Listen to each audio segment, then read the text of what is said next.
ونصلي ونسلم على رسوله الكريم أما بعد فأعوذ بالله من الشيطان الرجيم بسم الله الرحمن الرحيم فاصبر صبرا جميلا صدق الله العظيم. معزز سامعین، اسلام نے انسان کو کسی موقع پر تشنا طلب نہ چھوڑا. آپ صلی اللہ علیہ وسلم کی شخصیت و تعلیمات ایسی ہماجہت اور ہماگیر ہے کہ اس میں اس حیات مستعار کے جملہ نازل ترین مراحل کی تعلیمات و ہدایات موجود ہیں. لیکن آپ صلی اللہ علیہ وسلم نے صرف تعلیمات و ہدایات پر اکتفا نہیں فرمایا، بلکہ اسوہ ہونے کے ناطے اس جزی پر عمل پیرا ہو کر بتلایا تاکہ امت کے لیے عملی نمونہ سامنے آئے. انہی مراحل میں سے پرگیج مرحلہ مصائب و آلام کے گرداب میں پھنسنے کے باوجود صبر و استقامت اور عزیمت و استقلال کے جبال راسیات بننے پر. چنانچہ جتنے مسلمین دین کی فلاح و تحقیق کا نقشہ لے کر اٹھے، کس کی آب بھگت گالیوں اور رسوائیوں سے، تکفیر و تفسیر سے، ضرب و بند سے نہیں. کیا ابو حنیفہ روڈ میں نہیں ڈالے گئے؟ کیا اسماعیل شہید پر کفر کا فتویٰ نہیں لگا؟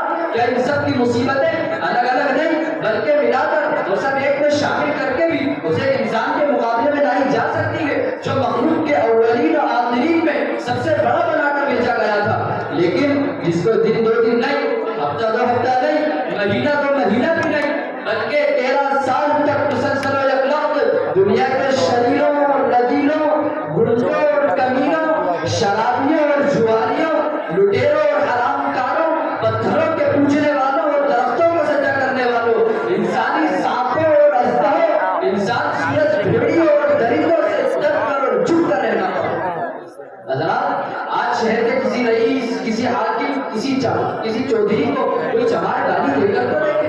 ارے یہاں تو گالیاں کہلوائی گئی اور اسے جو سارے معززین سے معزز تھا اور سارے وجاہت والوں سے بڑھ کر وجیہ اور سارے شریفوں میں اشرف تھا اور ان کی زبانوں سے جو دلیلوں سے بڑھ کر دلیل، گندگی کا اپنے آپ ندی اور رتیلوں میں بھی حق رکھتے. جس جسد مبارک کو ادب و احترام کے ساتھ مس کرنا نور کے بنے ہوئے فرشتوں کے لیے بھی باعث شرف و فخر تھا، اس کے ساتھ کسی گستاخیاں اور دراز دستیاں یہ جہنم کے اٹھے کرتے رہے. آسمان والے نے جسے محمد بنا کر بھیجا تھا، گندا دہن زمینی مخلوق اس کے ساتھ کس طرح پیش آئی؟ کیا اسے جی بھر کر چڑھایا نہیں؟ طرح طرح کی آوازیں نہیں کسے، ڈھیلے نہیں برسائے، ساتھ مبارک کو لہو لہان نہیں کیا، ہر طرف سے گھیر کر ایک غار میں بند کر کے باقا کشی کی نوبت نہیں پیدا کر دی. غرض، تکلیف و تعظیم، توہین و تحقیر، آدار جسمانی و روحانی کا کوئی پہلو اٹھا نہیں رکھا. تاریخ کے کس واقعے سے انکار ہوگا اور پھر خود ذات پاک کے صبر میں، ہمت میں، استقامت و استقلال میں کسی وقت، کسی لمحہ، کسی آن فرق پردے پایا ہے؟ ارے آپ اپنی تکلیف جھیلتے رہتے ہیں، ہے کوئی جو اس مثال کے سامنے اپنے آپ کو پیش کر سکے، اس پہاڑ کے سامنے اپنے ریت کے گرونڈے بلائے اور اس بے مثال کو سامنے رکھ کر ارشاد ہو کہ کس نے دین کی راہ پہ کیا کیا، کیا کھویا، کیا لٹایا، کیا اٹھایا ہے؟ حضرات، مظلومیت و غربت، بے کسی و بے چارگی ہم پر اور آپ پر آج کسی درجے میں طاری ہو تو اسوہ محمدی سے بڑھ کر اور کون اسوہ ملے گا؟ یتیمی کے دام سے بڑھ کر اور کون دام ہو سکتا ہے؟ اس وقت سے بڑھ کر بے کسی اور بے چارگی کا اور کون سا وقت ہوتا ہے؟ آج ساری دنیا کے یتیموں اور اسیروں کو خوشخبری ہو کہ جس نے ساری دنیا کے یتیموں کے سر پر ہاتھ رکھا وہ خود بھی دنیا میں یتیم ہی ہو کر آیا تھا. اور یتیمی بھی کس قدر کی کہ عمر کے 10 سال پر نہیں، 5 سال پر نہیں، والد کی شکل سرے سے دیکھی ہی نہیں اور باپ کی محبت کو ایک لمحے کے لیے جانا تک نہیں. جب دنیا میں تشریف لائے تو باپ پہلے ہی واپس بلا لیے گئے تھے.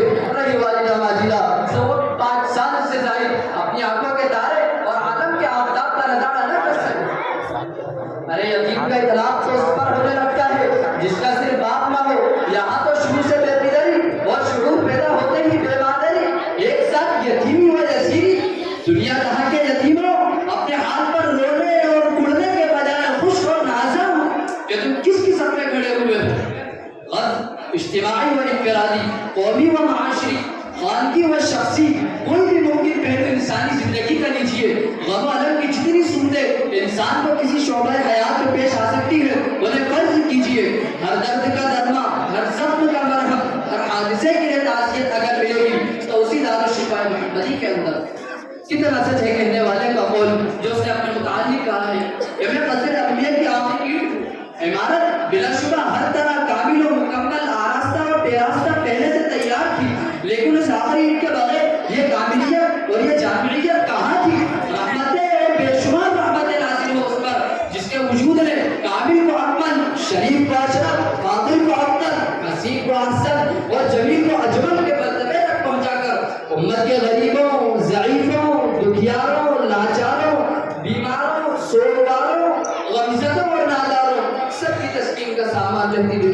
الدنيا وآخر دعوانا الحمد لله رب العالمين.